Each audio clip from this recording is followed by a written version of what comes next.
On this episode of Andy's Autosport TV, we're going to show you how to increase the breathing of your vehicle, reduce underhood temperatures, then we're going to install a set of headers on our Project Transfat and our Hello Kitty Honda, then we're going to run them on the dyno.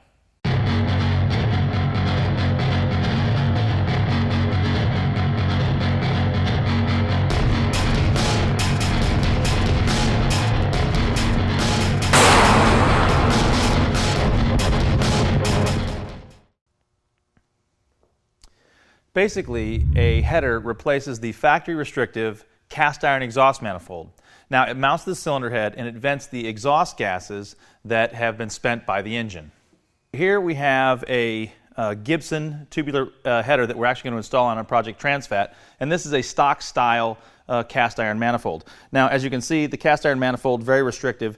It's also, the cast iron really retains a lot of heat, so it actually increases underhood temperatures. Also doesn't flow very well. You can see how they all go into one port and then out the bottom of the exhaust. Whereas with the Gibson header, you can see each individual runner for each individual cylinder and then the collector. This actually really promotes good breathing ability for the engine.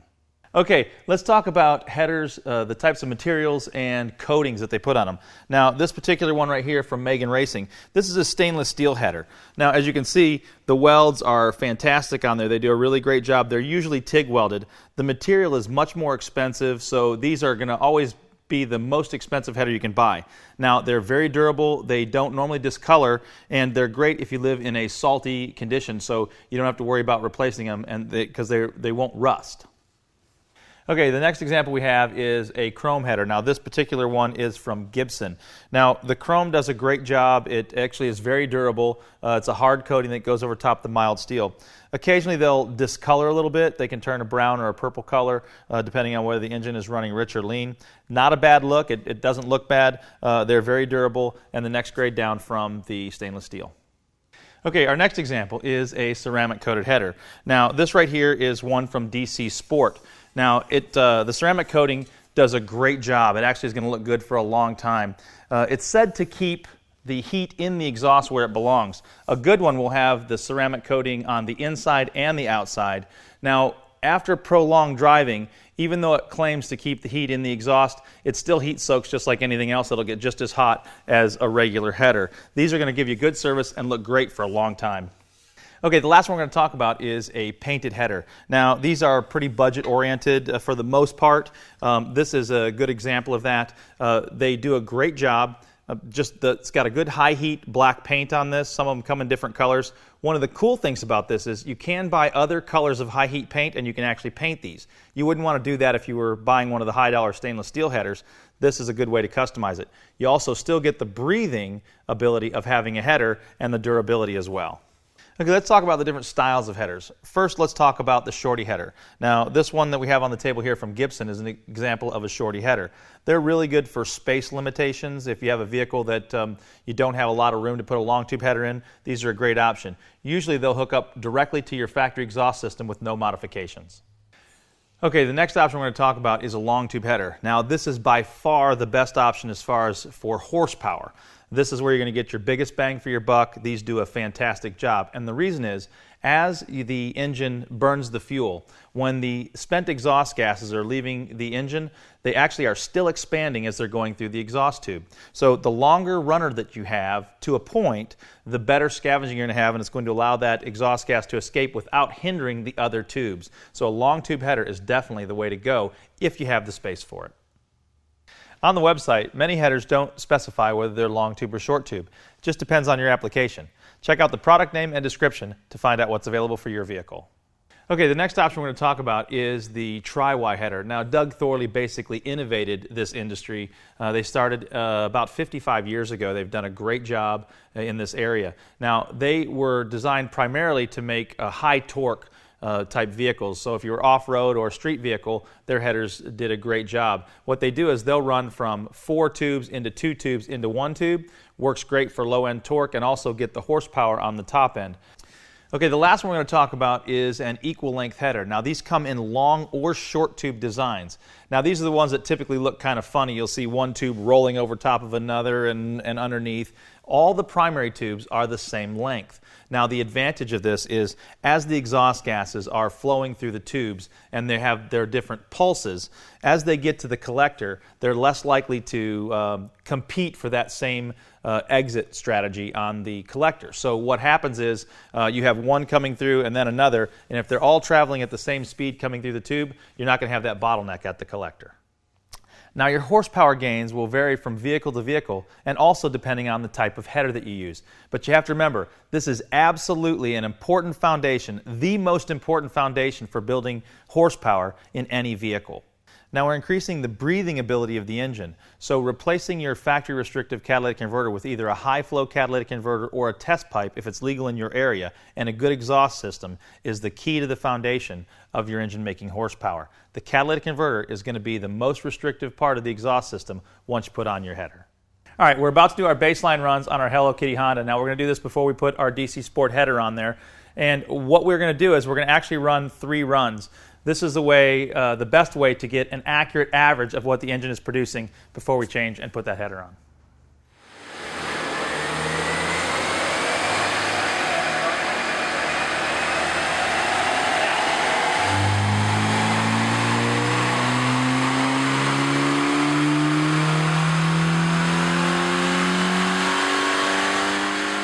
Our bone stock Hello Kitty Honda averaged 122 horsepower on our Dynocom dyno. Now we're going to install our DC Sport equal length header on our Hello Kitty Honda. First off, we're going to start by taking off the heat shield off the old factory exhaust manifold.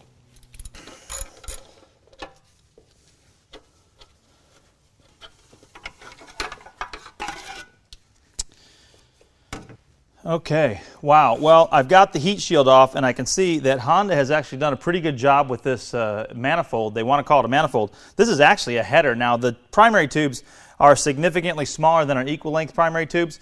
We're probably not going to see the big horsepower gain that we would if this was a standard log manifold. Okay, now we're on the underside of the car and you can see we've got these 2 spring-loaded bolts.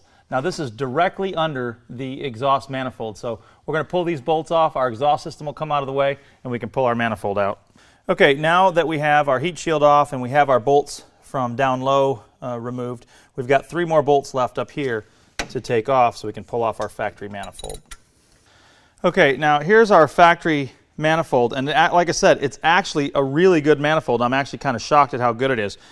This one, it does have a little bit bigger primary tube. It doesn't look like it because this has the carbon sitting in there and things like that, but this actually is a little bit bigger primary tube. Also, this is equal length and this is not. So this is actually not a bad manifold. I don't expect that we're going to see a big horsepower gain, but I can tell you this. When we start making mods to this car, nitrous, cams, gears, things like that, this is going to make a huge difference down the road compared to this. Okay, now we're going to go ahead and install our equal length DC Sport header. Now, when I opened up the box, there wasn't an exhaust gasket. I was a little concerned about that until I read the instructions. The instructions say reuse the factory gasket. Now, Honda uses a multi-layer metal gasket, a shim gasket. You don't have to replace it every time you turn it off. However, this donut gasket is on the factory manifold. You take that off and you slide it right onto your DC Sport manifold or header, and you're going to be ready to install it.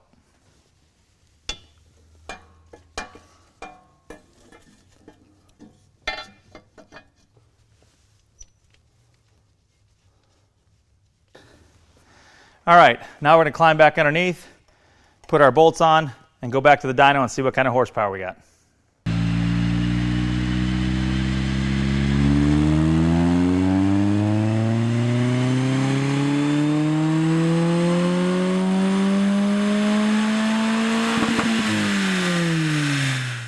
Our Hello Kitty Honda now has 133 horsepower with its DC Sport header and aftermarket exhaust. This is 10 horsepower more than it did from baseline. All right, before we install our Gibson chrome-plated shorty headers on Project Transfat, let's do some baseline dyno runs.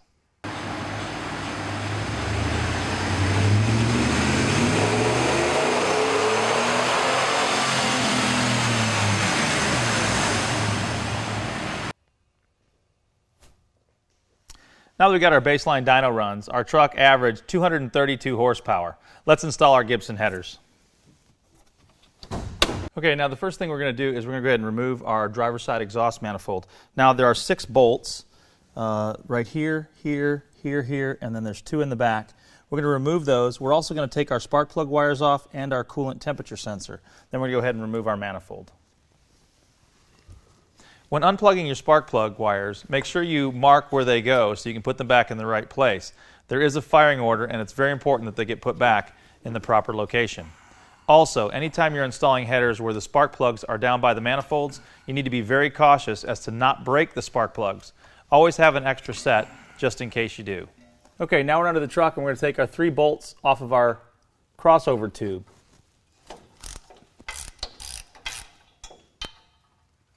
Now remember, when you're installing your header, make sure the old gasket was removed completely. Any gasket material still left on the head itself will cause an exhaust leak.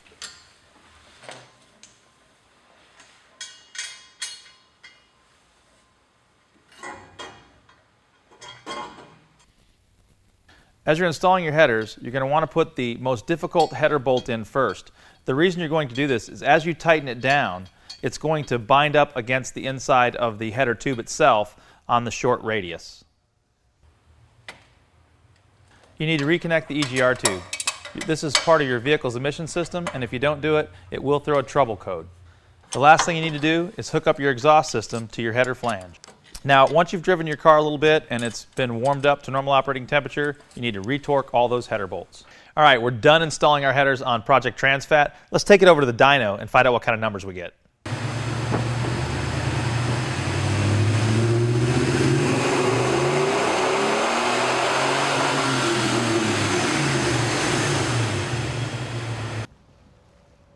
Okay, as you can see, we made an honest 10 horsepower with the Gibson headers installed on our Project Transfat. Now today is a horrible day to dyno. It's not exactly the same weather as we did when we did our baselines. It's cold and raining today, but we still picked up an honest 10 horsepower. This is going to be a great foundation for future upgrades on Project Transfat. Now that we've got the foundation set on our Hello Kitty Honda and Project Transfat, we can make plans for future modifications. Check out the link below to see what we have available for your vehicle. Popular brands we carry are Gibson, DC Sport, Doug Thorley, Skunk 2, Pacesetter, and Hedman.